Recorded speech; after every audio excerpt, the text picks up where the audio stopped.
Bonsoir à tous, bienvenue dans 64 minutes. Merci d'être avec nous sur TV5 Monde. Voici les titres de l'actualité. Le Parlement algérien a adopté à l'unanimité une proposition de loi qui criminalise la colonisation française. Un vote au moment où les relations entre Paris et Alger sont toujours très tendues. Que contient ce texte? Quel message l'Algérie veut-elle faire passer à la France? Décryptage dans un instant avec notre correspondant Khaled Rarni.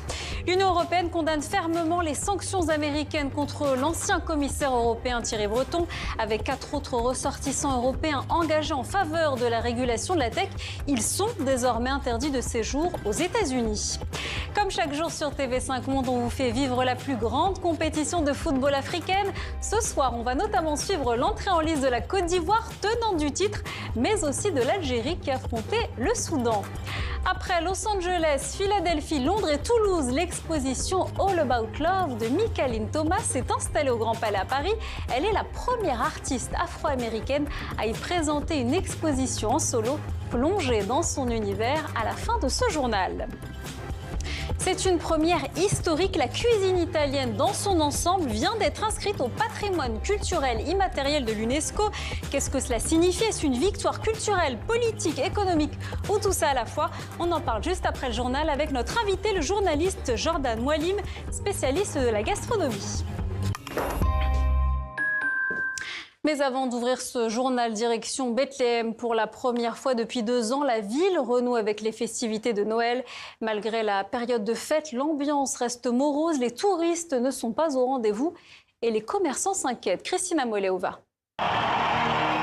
Guirlandes lumineuses, étoiles colorées, sapins géants.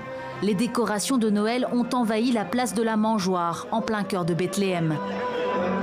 Mais la ville peine à retrouver le goût de la fête, au grand désespoir des commerçants comme Maria Kouri, qui vient d'installer son stand de chocolat. Pendant 2 ans, les enfants n'ont pas pu fêter Noël. Ces 2 dernières années ont été difficiles pour les Palestiniens sur le plan économique. Les gens avaient du mal à se procurer le nécessaire pour leur foyer. Il n'y avait aucun revenu. Ces 2 dernières années, Bethléem, territoire palestinien occupé par Israël depuis 1967, avait annulé les festivités par solidarité avec les Gazaouis, sous les bombes de l'armée israélienne. De nombreux commerçants misaient sur un retour des touristes avec l'entrée en vigueur du cessez-le-feu en octobre dernier, mais ceci reste rare.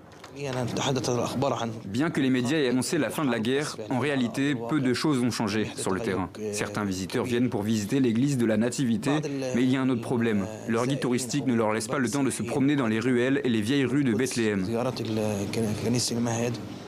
Les commerçants espèrent une augmentation de visiteurs à l'approche de Noël, en particulier les chrétiens et orthodoxes qui viendront se recueillir sur les lieux saints du 25 décembre au 7 janvier prochain, même si la situation reste tendue dans toute la région.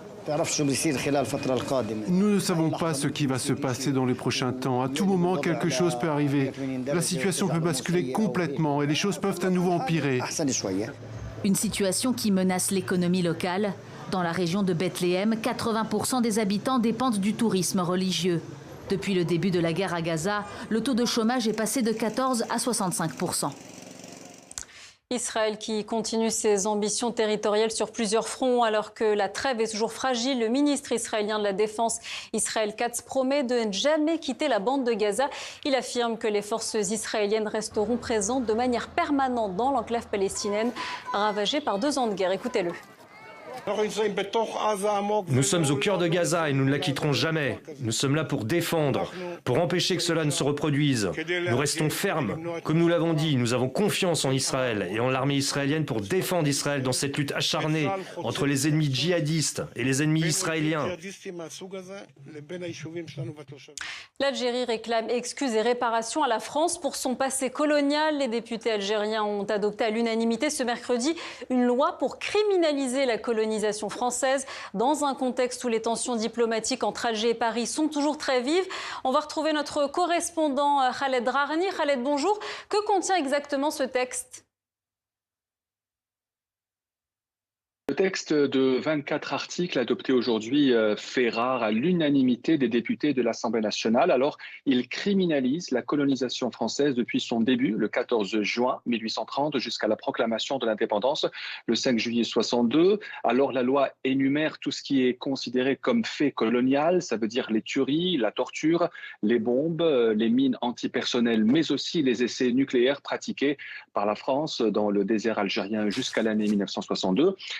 Ce texte aussi réclame des excuses officielles, des réparations et des dédommagements. Et évidemment, cette loi parle de sanctions. Alors, la glorification des faits de colonisation ou de colonialisme sont punis dans cette nouvelle loi par des peines de prison qui peuvent aller de 2 à 10 ans de prison et de fortes amendes. Khaled, ce n'est pas la première fois qu'un tel projet de loi est examiné en Algérie. Tout à fait, c'est quasiment la 3e fois que ce projet de loi est proposé. La 3e fois a été la bonne, pourraient dire quelques observateurs, parce que les 2 fois précédentes, eh bien, le vote de cette loi a été repoussé, annulé au temps du président Abdelaziz Bouteflika pour des considérations politiques. Cette fois-ci, la loi qui a été proposée il y a quelques semaines est bien passée à l'unanimité des membres de l'Assemblée populaire nationale. Merci beaucoup Khaled Drarni, notre correspondant en Algérie. On va continuer à en parler avec vous, Slimane Zeguidour. Quel message veut envoyer le gouvernement algérien à la France? C'est un message qui est mécaniquement lié à la crise qui sévit entre les 2 pays depuis l'été dernier, lorsque Emmanuel Macron avait reconnu la marocanité du Sahara occidental. Depuis, on a eu une cascade de crises et de soubresauts dont cette loi, qui vient de loin, comme Khaled Drarni vient de le rappeler, est une pierre supplémentaire dans le mur de tension et d'incompréhension et de quiproquo entre les 2 pays. Donc, d'une certaine manière, cette criminalisation aussi a un deuxième effet sous-jacent, c'est une réponse aussi aux campagnes qu'il y a en France, notamment de la droite et de l'extrême droite, où il y a un travail de sape contre le pouvoir algérien. On a même été jusqu'à rappeler l'esclavage d'Européens en Algérie, dans la régence d'Alger pendant le XVIe jusqu'au XIXe siècle. Autrement dit, cette criminalisation, notamment qui parle aussi de crimes contre l'humanité, le droit pénal algérien ignore encore le concept de crime contre l'humanité. Mais toujours est-il que, au-delà de l'attente d'une reconnaissance solennelle des préjudices causés par la colonisation et d'excuses et de réparations, il y a aussi donc une aggravation d'un palier supplémentaire dans le difficile dialogue qui a repris. Il ne faut pas oublier qu'il y a actuellement, au moment où nous parlons, au moment où cette loi est votée, il y a des discussions très sensibles, complexes, mais qui sont sérieuses pour réchauffer les relations entre Paris et Alger. Et il est possible aussi qu'il y ait un lien mécanique entre les 2, car à chaque fois, on a remarqué que les 2 pays, que les 2 leaderships cherchent à se rapprocher, il y a un dérapage qui se produit à côté, soit ici, soit de l'autre côté. Merci beaucoup Slimane pour cet éclairage. L'Union européenne a fermement condamné les sanctions américaines contre l'ancien commissaire européen Thierry Breton, engagé en faveur de la régulation de la tech, avec 4 membres d'ONG qui luttent contre la désinformation et la haine. Ils sont désormais interdits de séjour aux États-Unis. Christina Moeleova. Après plusieurs mois de menaces, Washington passe à l'acte. À quelques heures du réveillon de Noël, le ministre américain des Affaires étrangères Marco Rubio annonce de nouvelles révocations de visas et d'interdictions de territoire. Parmi elles, 5 personnalités européennes engagées pour une stricte régulation de la tech et de l'information. Depuis trop longtemps, les idéologues européens mènent des actions concertées pour contraindre les plateformes américaines à sanctionner les opinions américaines auxquelles ils s'opposent. Aujourd'hui, nous prenons des mesures pour interdire l'entrée aux États-Unis aux figures de proue du complexe industriel mondial de la censure. Parmi les nouvelles persona non grata de Washington, le Français Thierry Breton. Ancien ministre de l'économie et commissaire européen au marché intérieur, il est l'un des artisans de la directive européenne sur les services numériques, qui impose des régulations aux réseaux sociaux, comme le signalement de contenus problématiques. Mais à Washington, ces mesures sont perçues comme une entrave à la liberté d'expression et empêchent les entreprises américaines de prospérer librement en Europe. Et la goutte d'eau qui a fait déborder le vase est l'amende de 140 millions de dollars infligée par Bruxelles début décembre à X, le réseau social du milliardaire Elon Musk.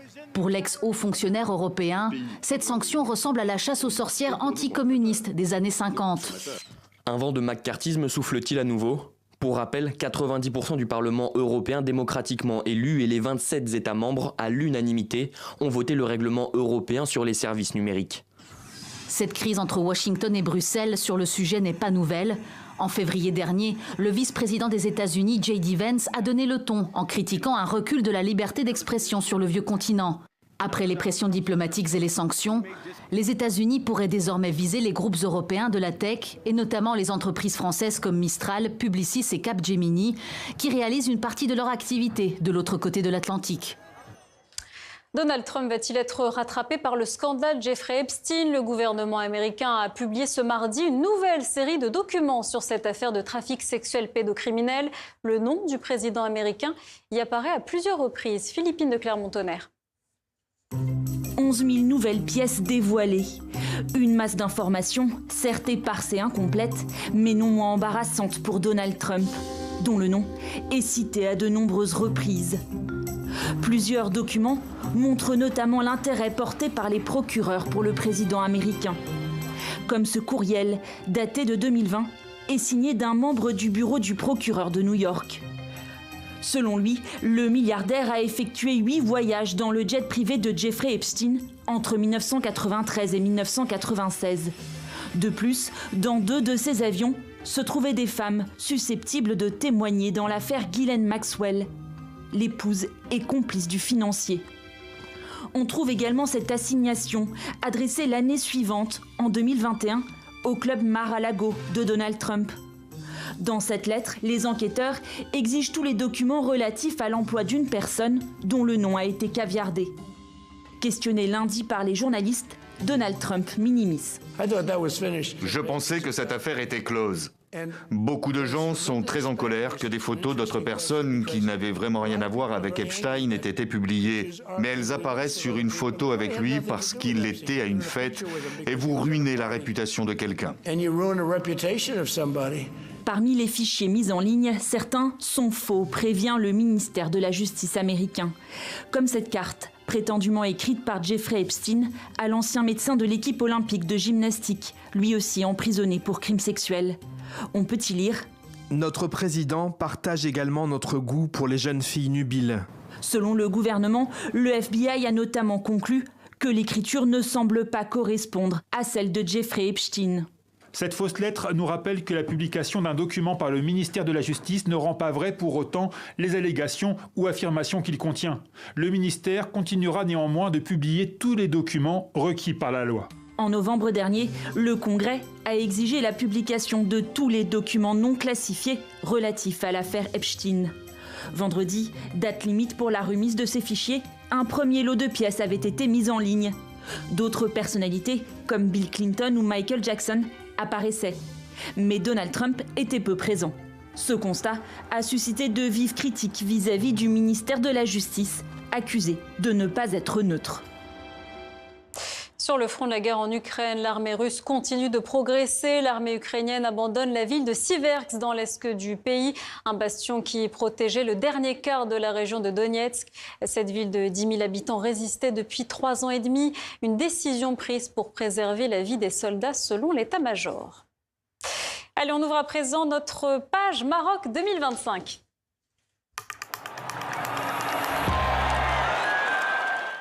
Allez, suite et fin de la première journée de la Coupe d'Afrique des Nations. Salah Eddine, l'Algérie s'est imposée face au Soudan. C'était à Rabat. Et dans les tribunes, il y avait un homme que tout le monde rêve de voir, rêve de rencontrer. Zinedine Zidane. Un homme dont vous êtes fan. Forcément, qui est venu voir son fils Lucas Zidane titulaire avec les Fennecs. Sur le terrain, rien à dire. Victoire 3-0 de l'Algérie, notamment grâce un doublé de Riyad Mahrez qui a montré la voie et c'est de bon augure pour la suite de la compétition. Il a bien joué, le petit Zidane. Il n'a pas encaissé de but. Ouais. Un bon match, on peut parler d'un bon match. Alors à Casablanca, on accueillait aussi le match Burkina Faso-Guinée équatoriale. Et on a sans doute assisté au match le plus spectaculaire de ce début de compétition avec le Burkina Faso qui a réussi à renverser la Guinée équatoriale avec une égalisation à la 95e minute et un but de la victoire inscrit à la 98e minute par Edmond Tapsoba, le joueur de Leverkusen. Alors le groupe F fait ses débuts dans quelques minutes, un groupe relevé on peut dire. Très relevé, le fameux groupe de la mort, comme qu'il y a dans chaque compétition, avec notamment la Côte d'Ivoire, champion en titre, qui affronte dans quelques minutes le Mozambique. Les hommes d'Emers Faé vont-ils réussir un nouveau coup du marteau continental? Élément de réponse avec Jules Lalanne-Narieux. Ils sont attendus et ils le savent. Les éléphants, champions en titre, lancent aujourd'hui leur compétition face au Mozambique. Un match largement à la portée d'un effectif pléthorique. Ndika, Sangaré, Amad Diallo. Gare au match piège, mais le capitaine Franck Kessié l'assure, les éléphants sont prêts. En tant que tenant du titre, c'est clair, t'es l'équipe là que tout le monde cherche à battre, donc ça te met une pression supplémentaire. Mais comme il a souligné le coach dès le début, on s'est préparé techniquement aussi, mentalement et physiquement pour être prêt. De la concentration et de la détermination, c'est ce qu'attend Emerson Faé, le sélectionneur. Selon lui, sous-estimer l'adversaire serait une grave erreur. Aujourd'hui, dans le foot africain, il y a beaucoup moins de petites équipes, sans vouloir rentrer dans les détails, mais en tout cas, on sait quel genre d'adversaire on aura demain. Et pour moi et pour les joueurs, on prend vraiment le Mozambique de la même manière qu'on prendra le Cameroun dimanche et de la même manière qu'on prendra le Gabon mercredi prochain. En tout cas, voilà, l'objectif, c'est de gagner tous les matchs. Le Mozambique avance de son côté sans prétention. Ils le savent, vaincre les champions en titre serait un exploit retentissant. J'essaie donc toujours de leur dire que nous n'aurons pas toujours la chance de participer à la CAN et qu'ils doivent donc essayer d'en profiter. Si nous parvenons à obtenir un résultat positif, ce sera formidable pour nous, car cela nous donnera plus d'espoir. Pour cette rencontre, les Ivoiriens semblent avoir les cartes en main. Il ne leur reste plus qu'à réussir leur entrée en lice. Et l'autre match du groupe de la mort, c'est Cameroun-Gabon, un peu plus au sud à Agadir. Exactement, avec un joueur qui place beaucoup d'espoir dans ce match et dans cette Coupe d'Afrique des Nations, Bruno Ekwele Manga, à 37 ans, le capitaine des Panthères. Le capitaine des Panthères veut montrer l'exemple, comme durant toute sa carrière. Son portrait signé Dimitri Porte.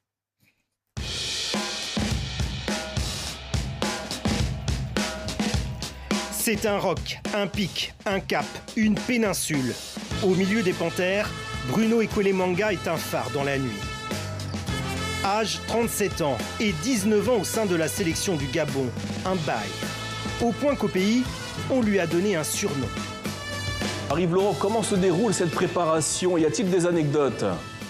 Ah oui, les anecdotes, c'est par exemple le défenseur central des Panthères, Bruno Ekwele Manga, qui se fait appeler désormais Paul Biya. Paul Biya, pourquoi? À cause de son grand âge et aussi sa longévité au sein de la sélection. Paul Biya, du nom du président camerounais, aujourd'hui âgé de 92 ans et 43 ans de pouvoir. Un sobriquet qui a fait le buzz sur les réseaux. Le football et les commentaires sur son âge, Bruno Ekwele Manga connaît la chanson au milieu de la jeune génération.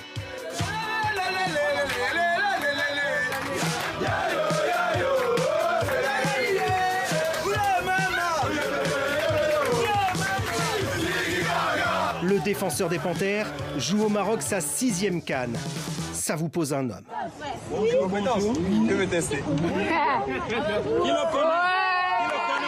Un guide pour la jeunesse gabonaise. Comme ses enfants, c'est à Libreville que Bruno Ekwele Manga débute le football, en cachette de son père. Première étape, le célèbre club formateur du FC 105 au Gabon. Puissant en défense, c'est Alain Giresse qui lui donne sa chance chez les Panthères à 18 ans. Depuis, il n'a plus quitté la sélection. Une riche carrière en club, la réserve de Bordeaux, puis Angers, Lorient durant 4 ans. Et le grand saut au FC Cardiff, en Championship, puis en Première Ligue. Puis le retour en France, à Dijon, et une série de clubs en national. Mais dans les prochains jours, c'est bel et bien au Maroc que vous le retrouverez, dans le groupe de la mort. Mais lui est bel et bien vivant, que les Camerounais et leur président ne l'oublient pas. Donc c'est sa 6e CAN, impressionnant, longévité pour disons sur son hygiène de vie, c'est un joueur qui est très sérieux, qui se prépare, même maintenant alors qu'il joue du côté du national, du côté de dans la région parisienne, mais un joueur sérieux qui prend soin de son corps et ça aide pour aller loin dans une carrière. Ils sont de plus en plus nombreux, les joueurs, à faire attention à leur alimentation, à leur hygiène de vie. Nutrition, hygiène de vie, ça marche, c'est efficace. En tout cas, depuis le début de la compétition, nombreux sont ceux qui s'interrogent sur les stades qui ne sont pas toujours pleins.